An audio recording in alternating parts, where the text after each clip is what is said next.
ایک اہل حدیث مولانا نے آپ کے ایک کلپ کی بنیاد پر آپ پر صحیح بخاری میں تعریف کرنے اور سیدنا ابوبکر رضی اللہ تعالیٰ عنہ کہ بغض کا الزام لگایا. اگر آپ نے وہ ویڈیو دیکھی ہے تو پلیز اس حوالے سے اپنی کلیریفیکیشن دے دیں.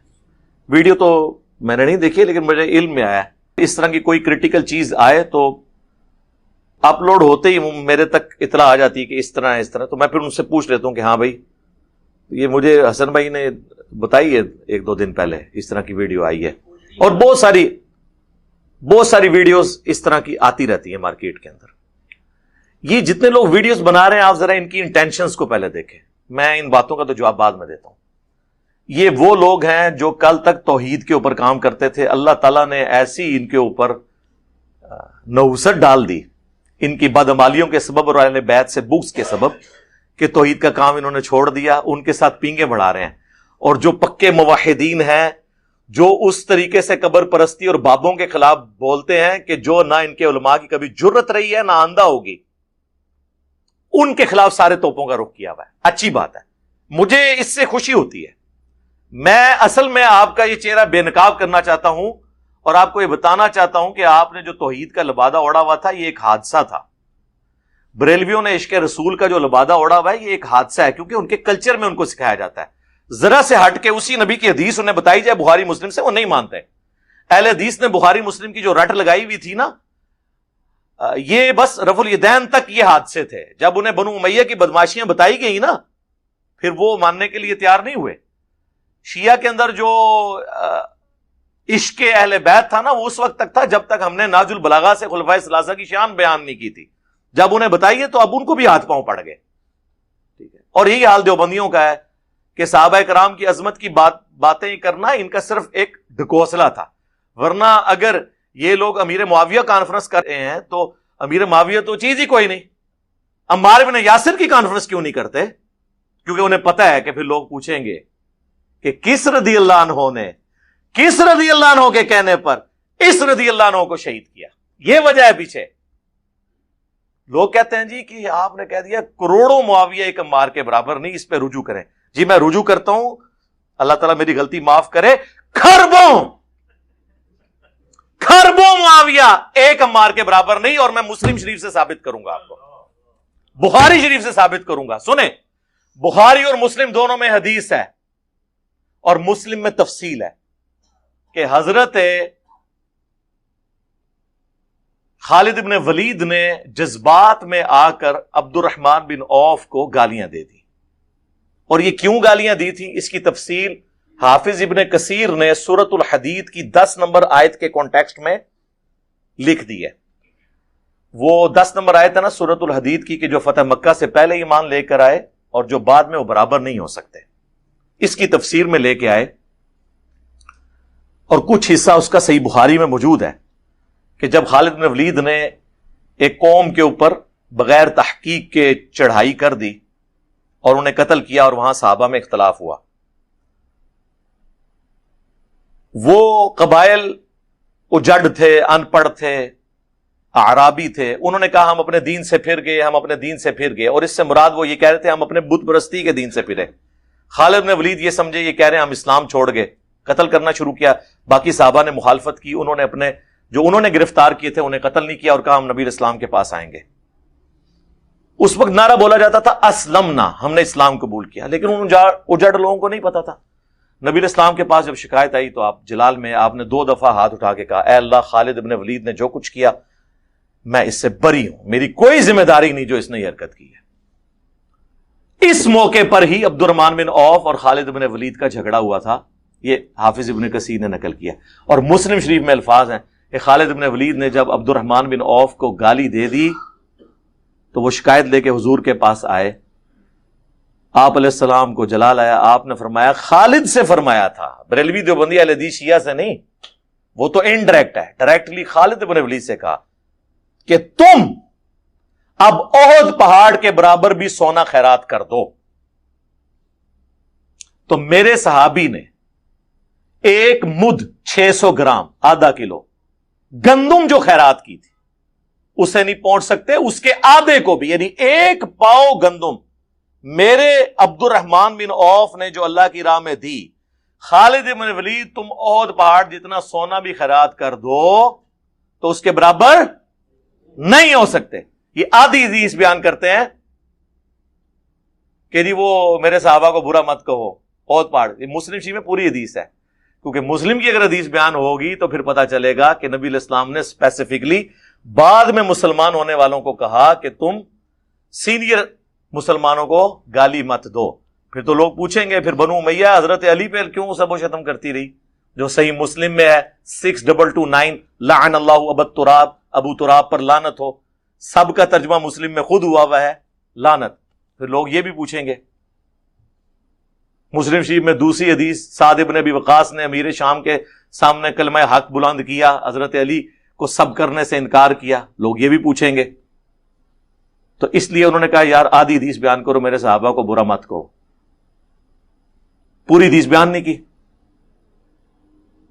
اب وہاں نبی علیہ السلام نے کیا کہا، ایک پاؤ گندم میرے سینئر صحابی نے جو خیرات کی، تم اب احد پہاڑ جتنا سونا خیرات کر دو، برابر نہیں ہو سکتے.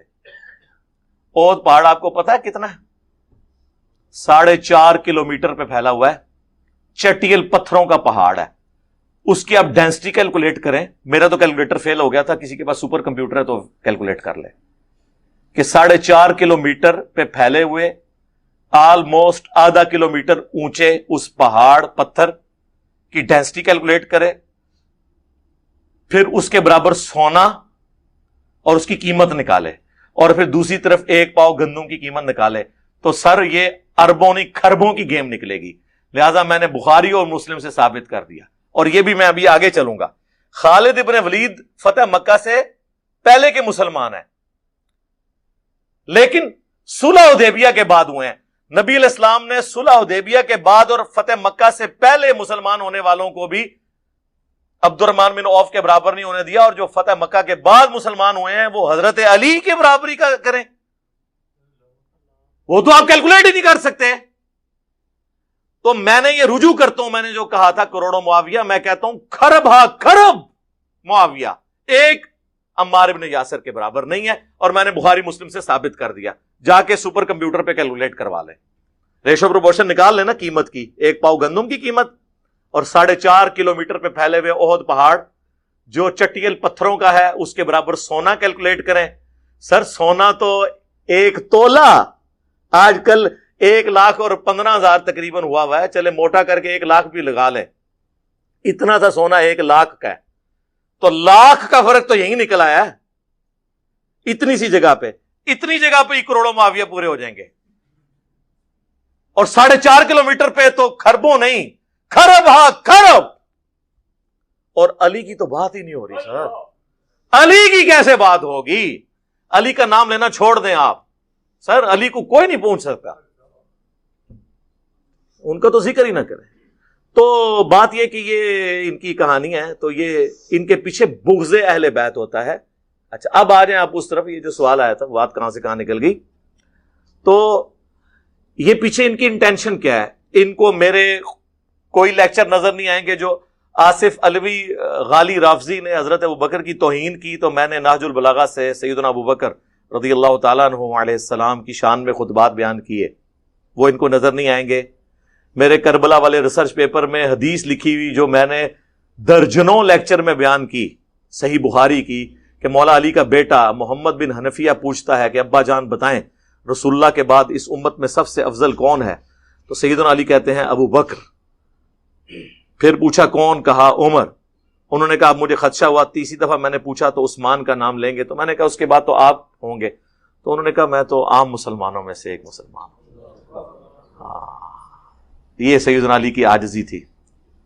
ومن احسن قولا، اس سے بہتر کس کا قول ہو سکتا ہے جو لوگوں کو اللہ کی طرف بلائے اور خود بھی نیک اعمال کرے اور پھر بھی کہے کہ میں بھی عام مسلمانوں میں سے.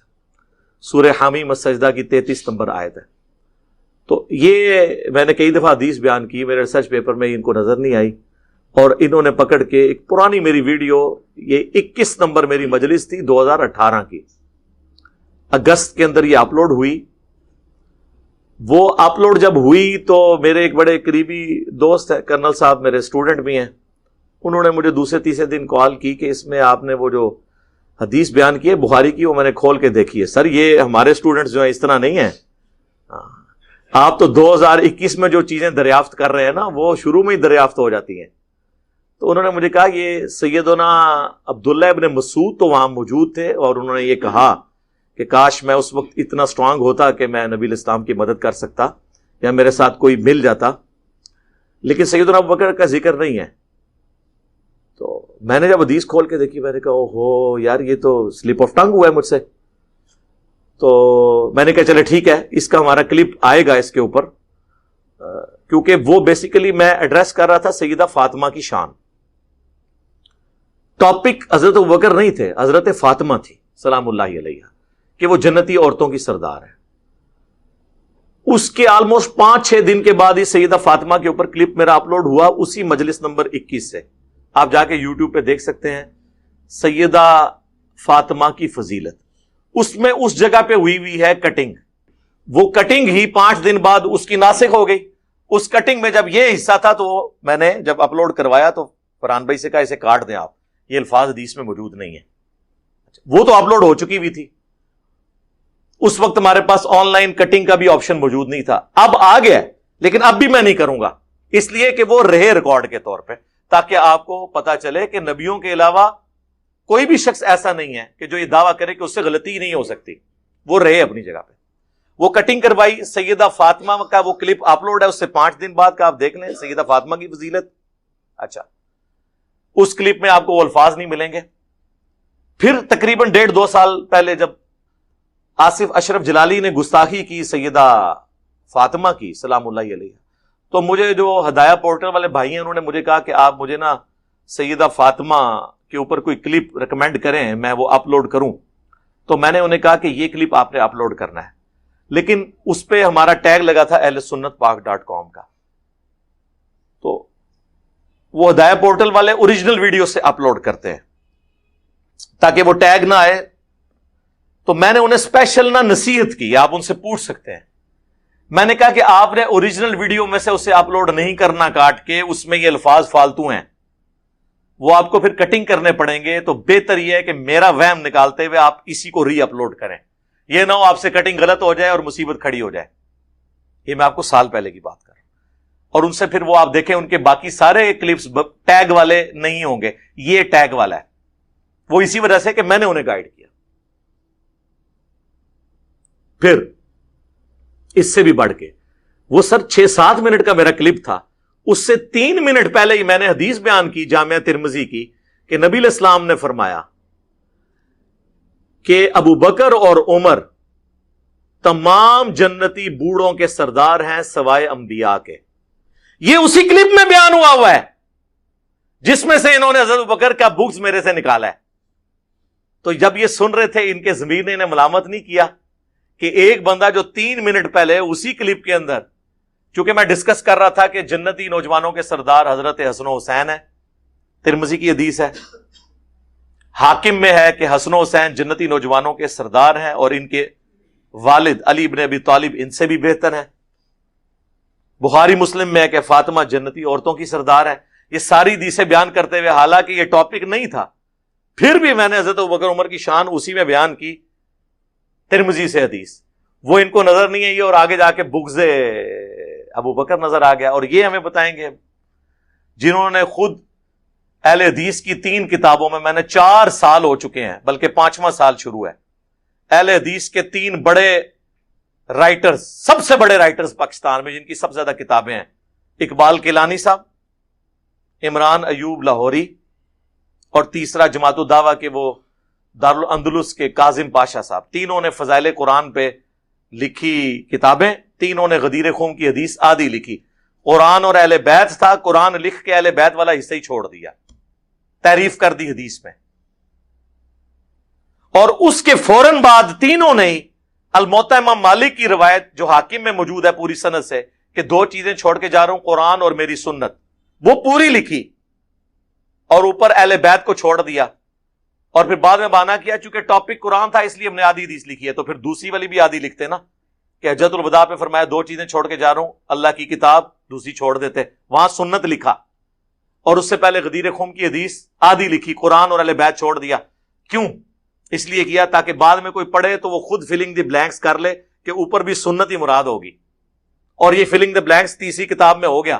دارالندلس نے جو کتاب چھاپی نا وہ کاظم پاشا صاحب والی، انہوں نے صحیح مسلم کی حدیث قرآن اور اہل بیت میں خود لکھ دیا 2 چیزیں چھوڑ کے جا رہا ہوں، بریکٹ میں قرآن اور سنت. تو یہ جب یہ بےمانی کر رہا تھا اسے نہیں پتا تھا. افتؤمنون ببعض الکتاب وتکفرون ببعض، خود تو اپنی حالت یہ ہے، تو ہم پہ یہ لوگ الزام لگائیں. پھر اس سے بھی بڑھ کے یہ تو 2018 کی 21 نمبر مجلس تھی نا، 2019 میں 1 سال کے بعد 72 نمبر مجلس میں نے سیدنا ابوبکر کے اوپر ایک پوری ویڈیو ریکارڈ کروائی آلموسٹ 50 منٹ کی، جو ہدایہ پورٹل پہ بھی ہے، ہمارے اس پہ بھی ہے، لاکھوں لوگوں نے دیکھی ہے. اس میں نے یہ والی حدیث دوبارہ بیان کی، سیدہ فاطمہ والی بھی، اس میں کوئی ایسے الفاظ نہیں تھے. اور پھر میں نے ساتھ بخاری کی ایک اور حدیث بیان کی کہ عقبہ ابن ابی معیط نے ایک دفعہ نبی صلی اللہ علیہ وآلہ وسلم کی مبارک گردن میں چادر ڈال کے اتنی کھینچی کہ قریب تھا کہ مبارک آنکھیں باہر آ جاتی. تو سیدنا ابوبکر نے اس کو مار کے ہٹایا اور کہا کہ تم ایک شخص کو اس لیے مار دینا چاہتے ہو کہ وہ کہتا ہے کہ میرا رب اللہ ہے. یہ میں نے وہ حدیث بخاری کی اس میں بیان کی 1 سال بعد، وہ ان کو نظر نہیں آئی. اور پھر میں آخری بات کرتا ہوں، دنیا میں کون سا سپیکر ہے میرے سوا، ایک سنی نکال لیں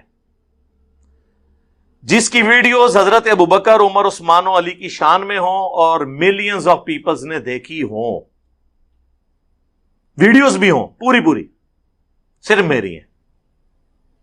تو ہم سے کون یہ بات کرتا ہے کہ یہ اس قسم کے، چونکہ خود ان کے اندر بغض اہل بیت ہوتا ہے، یہ سمجھتے ہیں جو کچھ ہم چلاکیاں و شاعریاں کر رہے ہوتے ہیں نا، یہی یہ بھی کر رہا ہوگا. نہیں، ایسے نہیں ہوتا. ہاں، آپ جن بنو امیہ کے ماننے والے ہیں وہ یہی ہوشیاریاں کرتے رہے پوری زندگی، اور وہ چونکہ جو خود یہ ہوشیاریاں کر رہا ہوتا ہے وہ سمجھتا ہے دوسرا بھی یہ کر رہا ہوگا. تو میں ایک کھلی کتاب ہوں، میرے اوپر تو کیا کیا الزامات نہیں لگائے ان لوگوں نے. تو آپ تک کوئی بات پہنچے. میں نے تو اپنا جو انٹرویو ریکارڈ کروایا اور مجلس 50 اور اس سے پہلے مسئلہ 179 انجینئر محمد علی مرزا عوام الناس کی عدالت میں، اس کے علاوہ بھی کئی ویڈیوز میں نے بار بار اعلان کیا ہے کہ میں جو کوئی بات بیان کروں اگر اس میں کوئی الفاظ احادیث میں موجود نہ ہوں تو میری اس سے بھی کوئی ذمہ داری نہیں ہے، کیونکہ ہم حدیث کا نمبر اور حدیث ڈسپلے کروا دیتے ہیں، اسی کو آپ فالو کریں جو کتاب میں لکھا ہے. رہا میرا بیان کرنا، بعض اوقات ایک سے زیادہ طرق ہوتے ہیں، بعض اوقات تشریحی طور پر بیان ہو رہا ہوتا ہے، لیکن کوئی ہزاروں میں ایک دفعہ ہو کے کبھی سلپ آف ٹنگ بھی ہو جاتا ہے، لیکن یہ بہت کم ہوتا ہے. خصوصاً جب سے پھر ہم نے وہ ریکارڈنگ سے پہلے آپ دیکھیں 1-1.5 ہفتے کے ڈیلے سے ہمارے پبلک سیشن اپلوڈ ہو رہے ہیں، کیونکہ ہم اس کو سننے کے بعد اگر کہیں پہ کوئی مس ہینڈلنگ ہو اس کی ایڈیٹنگ کر دیتے ہیں، کیونکہ فلم کی گفتگو ہو رہی ہے نا. لیکن میں نے جو اہل حدیثوں کی باتیں کی ہیں انہوں نے تو کتابوں میں لکھی ہیں. کتاب میں اس طرح کی 2 نمبری نہیں ہوتی ہے، کیونکہ اس کی پروف ریڈنگ ہوتی ہے. زبانی تو میں کوئی بولتے ہوئے چیز بول جاؤں تو وہ تو انڈو بھی نہیں کر سکتا، اپلوڈنگ سے پہلے کٹنگ ہو سکتی ہے، وہ بھی اگر میں سن لوں. لیکن کتاب تو آپ کئی لوگوں سے پروف ریڈنگ کرواتے ہیں. یہ میرے پمفلٹ ہے، میں نے کئی لوگوں سے پروف ریڈنگ کروانے کے بعد اسے فائنل کیا تاکہ تحریر میں. تو میں نے 4-5 سال سے ان کی غلطی نکالی ہے، پچھلے دنوں پھر دوبارہ اپلوڈ کیا ہے. تو جو آپ کے اختیار میں، آپ اپنے علماء کی تو تصحیح کریں نا، آگے ان کی کلیریفیکیشنز دیں. میرے خلاف کس قسم کی بھی ویڈیوز آئیں، یہ ساری حرکتیں، اوچھی حرکتیں میں تمام علماء کے ساتھ کر سکتا ہوں، لیکن نہیں کرتا جب تک کہ کوئی سویر کیس نہ ہو، کیونکہ ہمارا مقدمہ علمی ہے. ہمارا جھگڑا ان کے ساتھ یہ نہیں ہے کہ یہ گمراہ ہے یا ان کا فرقہ جو ہے جہنمی ہے، جس طرح یہ میرے بارے میں کہتے ہیں. ہم تو علمی اختلاف کرتے ہیں، جب ان کے پیچھے نمازیں پڑھتے ہیں پیچھے تو ساری بات ہی ختم ہو گئی. ان کا جھگڑا ہمارے ساتھ ایک سمجھ لیں وہی جھگڑا ہے جو مال پانی چندوں کا. حالانکہ میں کئی بار سوچتا ہوں یار ہم کسی سے چندہ نہیں لیتے ہیں، کوئی اپنے فرقہ لانچ نہیں کیا، مسجد نہیں کی، پھر آپ لوگ کیوں اس دشمنی پہ اترے میں؟ جبکہ ہمارے اسٹوڈنٹس نمازیں بھی آپ کے پیچھے پڑھتے ہیں، پھر آپ کا تو میرا جھگڑے کیوں نہیں ہونا چاہیے؟ میں تو آپ کو کمپیٹیٹر ہے ہی نہیں ہوں. اور پھر اس سے بڑی بات میں تو جاہل ہوں. جاہل کو کون سنتا ہے؟ ہاں، نہ میرے پاس کوئی ڈگری ہے، میری کیا ورتھ ہے؟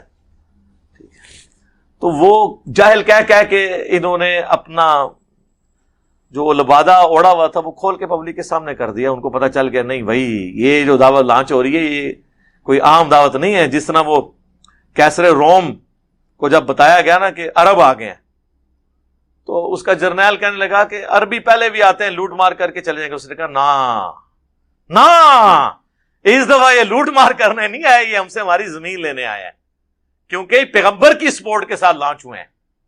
اور پھر آپ نے دیکھا ہے نا رومن امپائر گر گئی. تو جو ویژن والے لوگ ہوتے ہیں ان کو پتا, ان کو بھی یہ پتا چل گیا ہے کہ یہ کوئی عام دعوت نہیں ہے, بلکہ کہنا چاہیے کوئی عام دعوت نہیں تھی. اب جو اس کی آؤٹ پٹ ہے وہ تو ہو چکی اللہ کے فضل سے. قادسیہ یرموک ہو چکی ہوئی ہیں. ہاں جی, اب جو ہے وہ آرمگڈون کا انتظار کریں. ہاں جی, قادسیہ یرموک ہو چکی ہوئی ہے.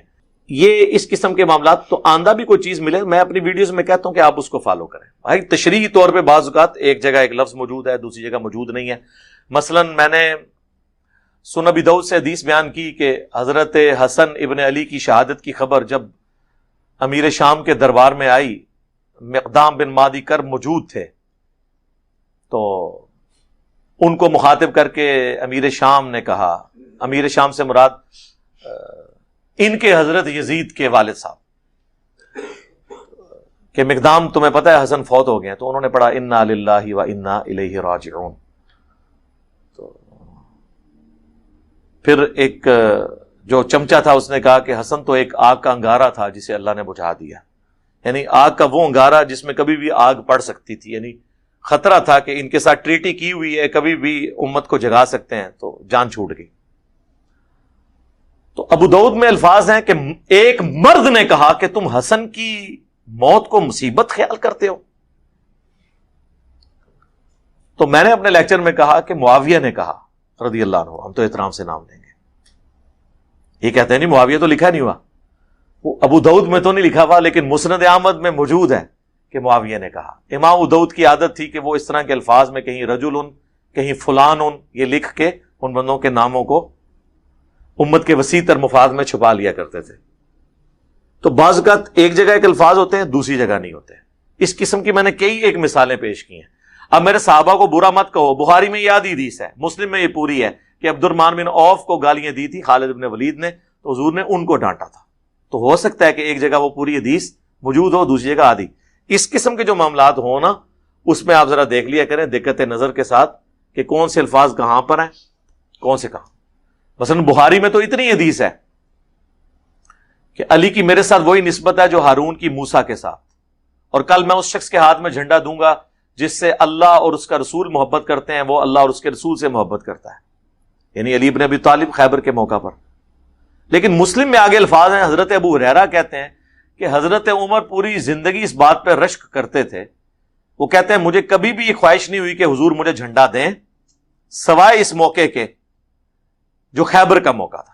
اب یہ الفاظ امام بخاری نے نقل نہیں کیے, امام مسلم نے حضرت عمر کا رشک علی ابن ابی طالب پر نقل کیا ہے صحیح مسلم میں, اور کس کے حوالے سے؟ ابو ہریرہ کے حوالے سے, جن کے بارے میں میرا کلپ آیا کہ جو غالی رافضی حضرت ابو ہریرہ کے اوپر تبرہ کرتے ہیں.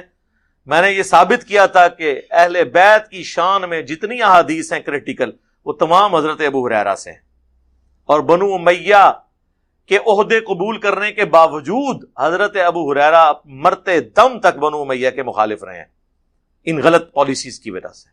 لہذا ان کے بارے میں بدگمانی نہ کریں. تو ہم پوری بیلنس گفتگو کرتے ہیں, اللہ کا شکر ہے, کسی ایجنڈے پہ کام نہیں کر رہے ہوتے. کہیں پہ کوئی مسئلہ مس ہینڈل ہوتا ہے میں اس کی بعد میں کلیریفیکیشن دے دیتا ہوں. ابھی بھی کئی ایک چیزیں, بلکہ سب سے زیادہ ویڈیوز اپنے خلاف میں خود چڑھا سکتا ہوں, لیکن وہ بری انٹینشن کے ساتھ نہیں ہوتے ہیں معاملات. بعض اوقات بیان کرتے ہوئے انسان جذباتی ہو جاتا ہے, کوئی ایسی بات کر دیتا ہے, سخت الفاظ ہیں, ان پہ شخص شرعی گرفت تو نہیں ہوتی لیکن اخلاقاً وہ چیزیں معاشرے کے اندر بری سمجھی جاتی ہیں. اس حوالے سے میں آپ سب کو نصیحت کروں گا, اس طرح کے جتنے کلپس ہیں اس کے اوپر میں نے 1.5 گھنٹے کی ایک ویڈیو ریکارڈ کروا دی جب میرے اوپر جھوٹی FIR کٹوائی تھی انہوں نے. اس کا عنوان ہے وائی FIR کویسٹ ان لاہور ہائی کورٹ. اس میں پہلے 20 منٹ تو میں نے اس FIR کی اصلیت بتائی تھی جو پہلی پیشی پہ لاہور ہائی کورٹ کے راولپنڈی بینچ میں فارغ ہوئی سمارٹ ڈے پہ جو ہے, اور اس کا جو بعد والے 1 گھنٹہ 10 منٹ ہیں اس میں میرے خلاف جتنے کلپ بنے ہیں یا قیامت تک بنیں گے ان کے بارے میں میرا جواب پہلے ہی ریکارڈ ہے، علم الغیب کی وجہ سے نہیں، میں نے ڈاکٹرن کلیئر کی ہے کہ اگر آپ کو کوئی کلپ ملے تو آپ نے اس کو یوں دیکھنا ہے، پوری ویڈیو دیکھنی ہے، آپ کو انٹینشن پتہ چل جائے گی۔ اگر کوئی آپ کو پوری ویڈیو نہیں بھیجتا تو آپ سمجھ لیں 2 نمبری کر رہا ہے۔ دوسرا، پوری ویڈیو مل بھی جائے پھر آپ نے دیکھنا ہے یہ کانٹیکسٹ کیا تھا بات کرنے کا۔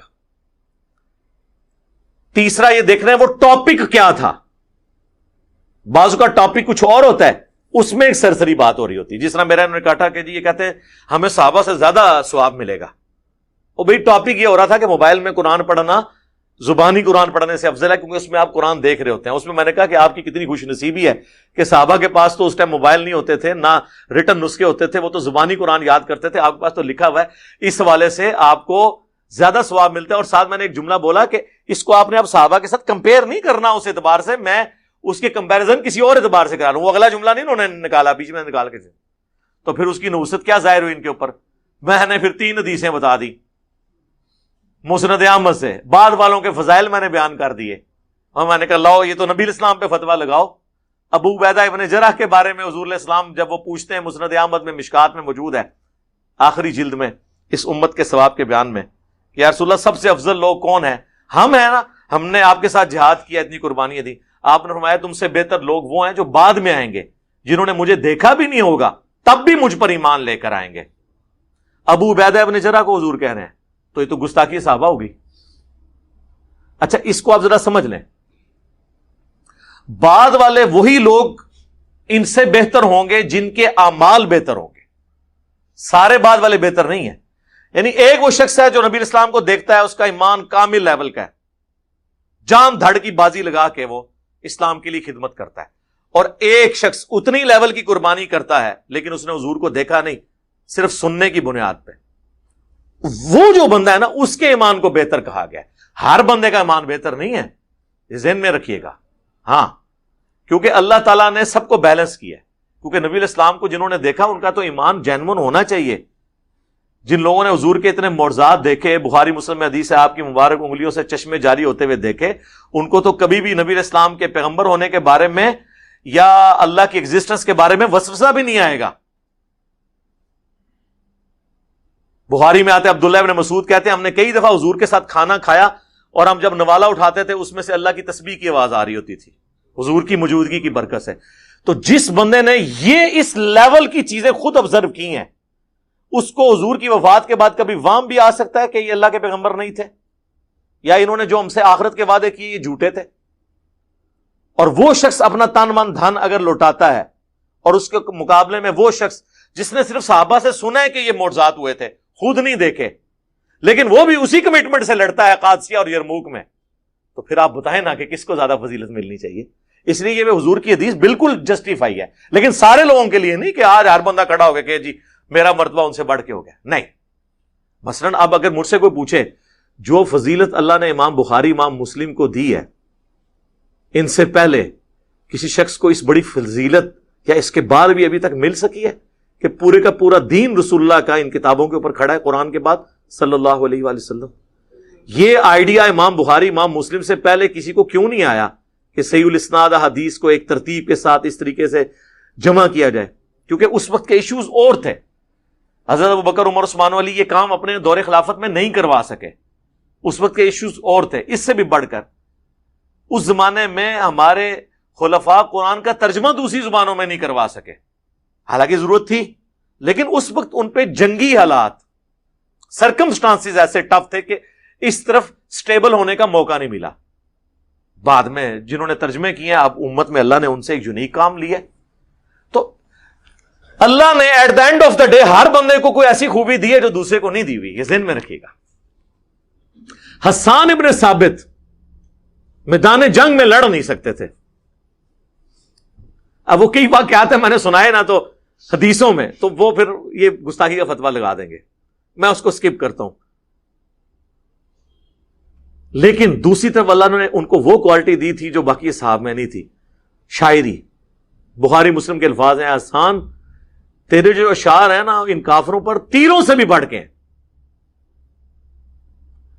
اب حسان جب نعتی اشعار پڑھتے تھے تو کافروں کو چبھتے تھے، کیونکہ وہ اپنے آپ کو فصیح اللسان سمجھتے تھے، ہمارے جیسے تو شاعر کوئی نہیں، وہ نان عربز کو کہتے تھے اجمی، گونگے، اور جب ان کا ایک عربی اٹھ کے حضور کی شان بیان کرے، ان کافروں کو شعروں میں جواب دے، تو وہ تیروں سے زیادہ سخت ان کو لگتے تھے۔ یہ کوالٹی اللہ نے ان کو دی ہوئی تھی۔ سیدنا عثمان میدان جنگ کے شاہ سوار نہیں تھے، غزوہ احد میں بخاری میں آیا کہ وہ بھی ان لوگوں میں شامل تھے کہ جس کا ذکر کرنا گستاخی ہے، اگرچہ قرآن میں بھی ذکر ہے، لیکن دوسری طرف اللہ نے انہیں دولت دی تھی، انہوں نے اپنی دولت کے ذریعے اسلام کی خدمت کی ہے۔ مولا علی کنگال تھے، فقر کی زندگی تھی، پیسہ کوئی نہیں تھا، لیکن ان کی تلوار اس نے اسلام کو سپر پاور بنوایا۔ ہر بندے کو اللہ نے ڈیفرنٹ کوالٹیز دی ہوئی تھی۔ حضرت عمر کو اللہ نے وہ مینجمنٹ دی تھی، اس طرح کی مینجمنٹ آپ کو حضرت ابو بکر کے اندر بھی نظر نہیں آئے گی، اپنی ساری کوالٹیز کے باوجود ہارڈ لائنر تھے کئی معاملات میں۔ حضرت ابو بکر کمپرومائز کر جاتے تھے، حضرت عمر زیرو ٹالرنس شو کرتے تھے۔ اسی لیے آپ دیکھیں خالد ابن ولید کو پیک کے زمانے میں ہٹا دیا، این فائنل میچ میں جا کے کیپٹن ہٹا دیا یرموک سے پہلے، اور پھر اللہ نے ان کو انڈورس بھی کیا، فتح بھی ہو گئی ہے۔ تو اس طرح کی ہر بندے کو اللہ نے ایسی کوالٹی دی ہے، اور یہ صرف صحابہ نہیں، بعد کے لوگوں میں بھی، کہ جو اللہ تعالیٰ، اب شاہ ولی اللہ دہلوی سے جو اللہ نے کام لیا ہے کہ انہوں نے پہلی دفعہ قرآن کا ترجمہ فارسی زبان میں کر کے ایک ٹرینڈ سیٹ کیا ہے۔ آج تو ہر فرقے کا اپنا ترجمہ ہے، اور یہ فرقے وہ ہیں جو قرآن کے ترجمہ کرنے کو حرام سمجھا کرتے تھے۔ شاہ ولی اللہ دہلوی بھی 5 سال تک چھپے رہے ہیں ترجمہ کرنے کے بعد۔ لوگ کہتے تھے قرآن تو عربی میں نازل ہوا ہے، اس نے قرآن کی تعریف کر دی ہے، اس نے فارسی میں اس کا ترجمہ کر دیا۔ لیکن آج ہر بندہ کیا کہتا ہے، یار ترجمے سے پڑھو قرآن، لیکن پہلا شخص جس نے یہ کام کیا ہے اس کو تو اپنی جان بچانے کے بھی لالے پڑ گئے تھے جی۔ بس آپ نے یہ ساری باتیں یاد رکھنی، یہ ہمارے کیس میں بھی ہونا ہے کہ ہم جو بنو امیہ کے بارے میں یا خلافت کے حق کے لیے بول رہے ہیں یا اہل بیت کی شان بیان کر رہے ہیں، تو وہ جو اصحاب الکہف والی فلم میں ایک جملہ ہے نا کہ وہ حقیقت جسے تم اندھیروں میں بھی کہنے سے ڈرتے ہو، ایک دن کے اجالوں میں کہی جائے گی۔ ان کی تو زندگی میں نہیں کہی گئی تھی، ہماری تو اللہ نے زندگی میں دکھا دیا ہے کہ دن کے اجالوں میں وہ حقیقت یوٹیوب حافظہ اللہ کی برکت سے پوری دنیا میں کہی جا رہی ہے۔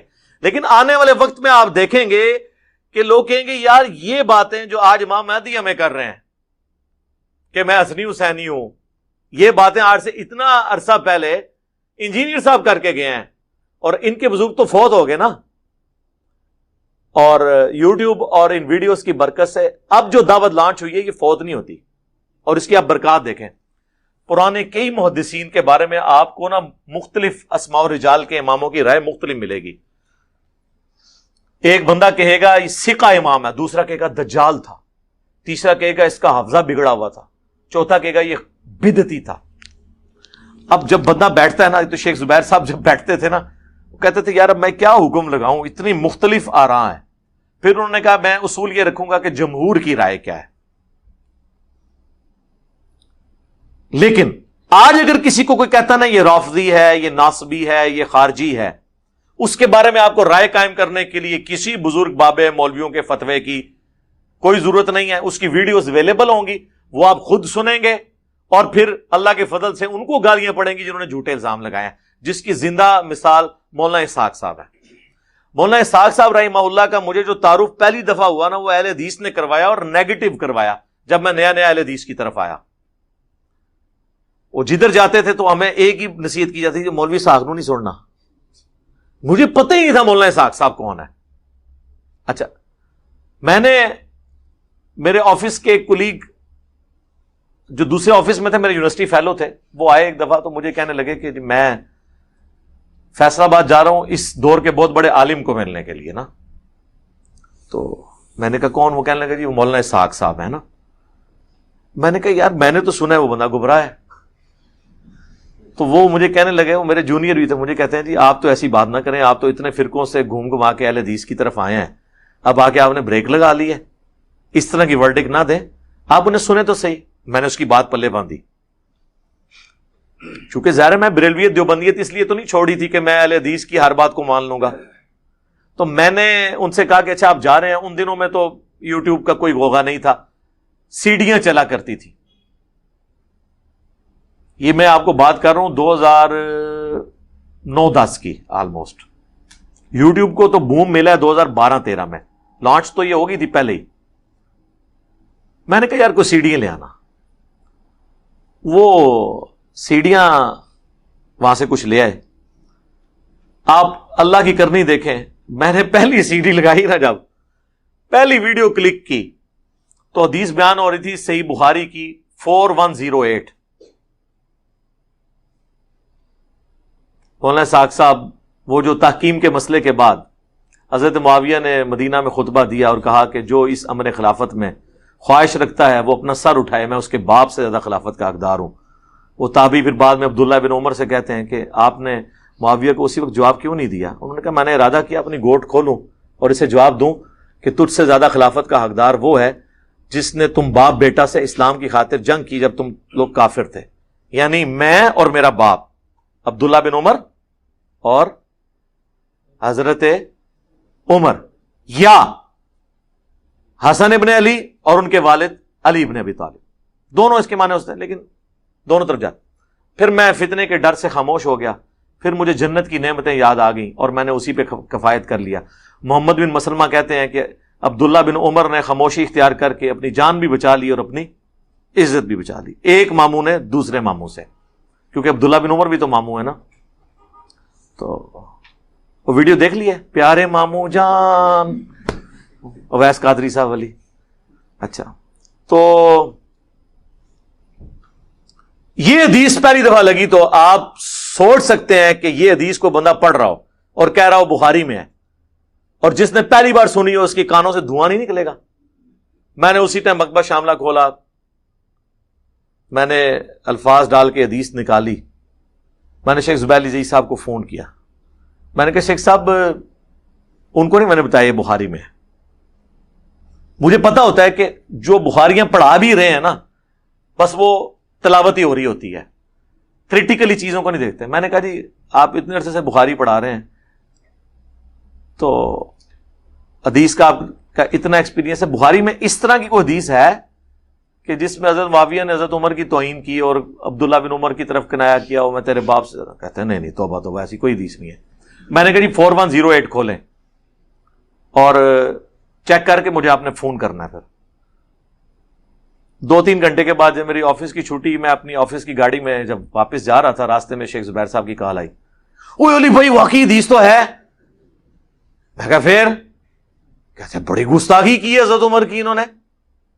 ٹھیک ہے, تو میں نے کہا جی یہ اس بابا جی نے بیان کی ہے جس کے خلاف آپ نے مضمون لکھا ہوا ہے, اسحاق جہل والا. او علی بھائی یہ تو اہل حدیثوں نے مجھ سے مضمون لکھوایا تھا.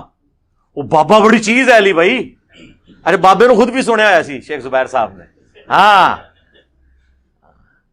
لہذا میرے خلاف بھی شیخ زبیر صاحب کو مضمون لکھ دیں نا گن پوائنٹ تے تو تسی سمجھنا جی وہ اس قسم کا ہی مضمون ہونا سی. لیکن میرے ساتھ ان کا وعدہ تھا کہ وہ 1 سال سے ہی پیچھے پڑے رہے ہیں.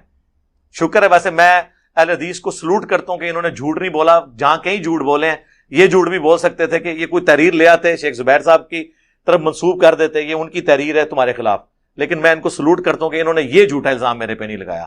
میں ان کی بھی تعریف کرتا ہوں. اور یہ کہتے ہیں نہیں وہ آخری وقت کہندے سن. ٹھیک ہے نا, تو وہ مجھے پتا ہے کہ ایسا, وہ میں نے پھر ان سے یہ کہا تھا کہ آپ مجھ سے نا تعلق ختم کر لیں. اب ہم انشاءاللہ ملیں گے میدان محشر میں انشاءاللہ تعالی, حوض کوثر پہ. ہاں جی انشاءاللہ, اور تماشا دیکھیں گے بنو امیہ کا وہاں پہ, سحقا سحقا لمن غیر بعدی. تو میں نے کہا آپ کو کوئی مولوی فون کرے نا اہل حدیث کا, آپ کہیں میرا تو علی سے کوئی تعلق ہی نہیں ہے, نہ میں اس کو فون کرتا ہوں, تو یوں میری اور آپ کی جان چھوٹ جائے گی ان مولویوں سے. ان کا بالکل ٹھیک ہے. پھر میری شیخ زبیر صاحب سے کبھی فون پہ بات نہیں ہوئی. تو بہرحال وہ مولانا ساق صاحب کا میں بتا رہا تھا, میں نے جب سنا تو میں نے کہا یار یہ تو, پھر میں نے ان کے خلافت کے وہ جو پنجابی میں لیکچرز ہیں وہ سارے سنے 2 راتیں لگا کے. پھر میں کہ آ جاؤ اہل حدیث ہو تسی کہندے ہو بابا گمراہ ہے.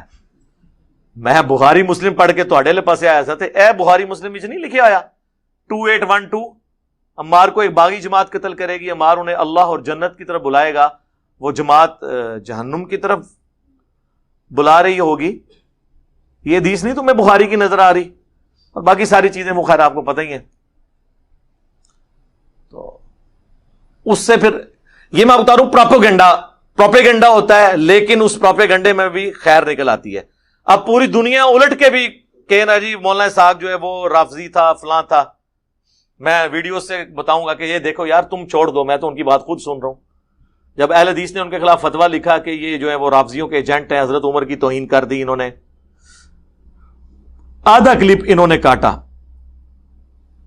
کہ حضرت فاطمہ کا قاتل کہہ دیا، فلاں کہہ دیا. ان سے پھر ان کی زندگی میں نے کسی سوال کر لیا کہ آپ یہ، انہوں نے کہا میں اگر ان کو قاتل مانتا ہوں تو رضی اللہ عنہ کہہ رہا ہوتا. میں تو یہ کہہ رہا تھا کہ شیعہ کو یہ بتایا گیا ہے، اور جس کو بچپن سے یہ بتایا جائے اس نے گالیاں ہی نکالنی ہے نا. میں یہ نہیں کہہ رہا تھا کہ وہ صحیح بتایا گیا ہے. اب یہ اس بات میں اور اس بات میں کتنا فرق ہے. حضرت عمر کی شان میں خطبات ہیں مولانا اسحاق صاحب کے. تو اب اگر کوئی فراڈ کرے گا نا تو ویڈیو سے، میں ہزاروں ایسے لوگوں کو جانتا ہوں جن کو مولانا اسحاق کا تعارف ان کی وفات کے بعد ہوا ہے. تو پھر مولانا اسحاق تو فوت نہ ہوئے، ابن تیمیہ مر گیا، اس کے ماننے والے ناسبی ٹولہ مر گیا، مولانا اسحاق نہیں مرا. ہاں وہ تو زندہ ہے اپنی ویڈیوز میں. لوگ لگاتے ہیں کہتے ہیں وہ تو یہ بات نہیں کر رہے، تم کیسے کہہ رہے ہو؟ ابن تیمیہ کے بارے میں تو آپ جو بھی بول لیں، ان کے بارے میں تو کتنے فتوے موجود ہیں ان کے زمانے کے علماء کے. بندہ کنفیوز ہو جاتا ہے کہ ابن تیمیہ کیا تھا. دو طرف رائے قائم ہوتی ہے. مولانا اسحاق کے بارے میں تو ہو ہی نہیں سکتی، ان کی اپنی ویڈیوز موجود ہیں، ایک طرف ہی رائے قائم ہوگی. بس آپ اس کو میرے بارے میں بھی سمجھ لیں، میرے بارے میں جو مرضی کریں گے، جب تک لوگ سوچنا برقرار رکھے ہوئے ہیں، یعنی مجنون اور قلندر نہیں ہو جاتے، وہ انجینئر صاحب کی باتیں سن کے خود کمپیریزن کر لیں گے. مجھے ان باتوں سے یقین کرے کوئی ٹینشن نہیں ہوتی، مجھے خوشی ہوتی ہے. میں چاہتا ہوں کہ ہر مولوی ہر مسجد میں میرے خلاف جمعے پڑھائے جائیں، میں ڈسکس ہوں. اس کا فائدہ کیا ہوگا؟ لوگ بیٹھ جائیں گے. یہ مشہور اینکر پرسن ہے عمران خان، ایک تمہارے پرائم منسٹر صاحب ہے نا، ایک پرائم منسٹر صاحب کے بڑے چہیتے قسم کے اینکر ہیں جو ان کو بڑا ڈیفینڈ کرتے ہیں، بعض اوقات ٹھیک بھی کر رہے ہوتے ہیں، بعض اوقات آف دا وے بھی جا کے.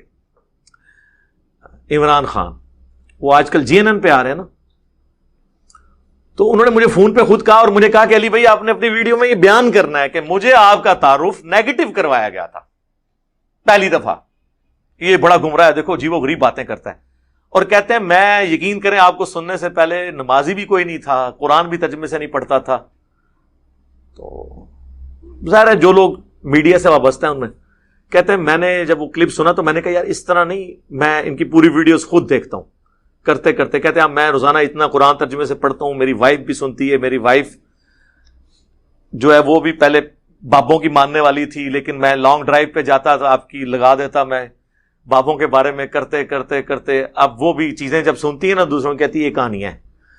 تو کہتا ہے جی آپ کو تو میرے پہ اتنا احسان ہے. انہوں نے کہا اللہ تعالیٰ انہیں جزائے خیر دے ماشاءاللہ. اور پھر کہتے ہیں میں 5 وقت نماز پڑھتا ہوں، قرآن باقاعدگی سے ترجمے سے پڑھتا ہوں، اور مجھے پتہ چلا ہے کہ ہمیں جو دین بتایا گیا تھا یہ اور ہے، کتابوں کا دین اور ہے.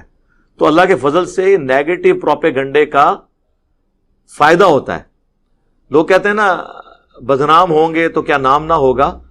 ہمارے کیس میں اس سے بھی اگلا ورژن ہے. نام تو ہمیں کرنے کی ضرورت نہیں، نام تو پہلے ہی ہے. ہم چاہتے ہیں اس بدنامی کی وجہ سے لوگوں کو پتا چلے کہ یار ایک بندہ ہے اتنا منہ کھول کے نہیں، اتنا منہ کھول کے کہتا ہے کہ بابت شاہ ہی کوئی نہیں قرآن و سنت کے مقابلے پہ، ہمارے مقابلے پہ نہیں. تو پھر وہ دیکھے یار اتنے کانفیڈنس سے یہ باتیں کیوں کر رہا ہے، تو ان کو پتہ چل جائے گا سچائی کیا ہے. صلاۃ بر محمد وآل محمد، اللہم صلی علی محمد وعلی آل محمد.